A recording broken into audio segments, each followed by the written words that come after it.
May pauras labot Kapampangan. Iting kaya katamong kadinalan siya mapulot siyam apaman yubok. Pag-umpisan ko na eh. Balo yung denggal sa mano kala na ano. Naburi kay Sese, anak mo lang mo aso yung mano ka, tagalugan niya. Balo yung nano yung nasma na yun ang Kapampangan. Kanaya kang comment na. Yung kadwa, pulbura.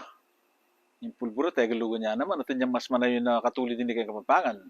Balo ya? Katlo, simple yan ni, dilis. Manyaman la rin, dilis sana, malutong la, na. Medyo malatalat la, manyaman la kanita, na.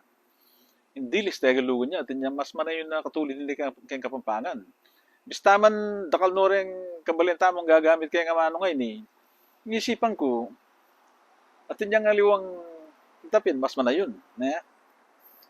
Yung kapat, kutusan. Kutusan da ka kaya, nelo ako, ano.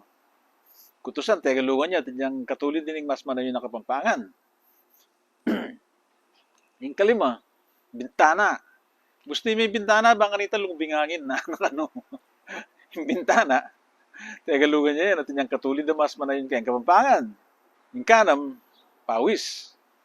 Ba't ka pawis mo? Ano. Mandilo na ka, babaw kang pawis. Ano. Yung kapito, dagta. May tutulid ding sakyan mo kayang tanaman na yan, ano. Puta, ipatakanan niyang dagta, ano. Tagalugan niya yan. Ating taulindili, bala.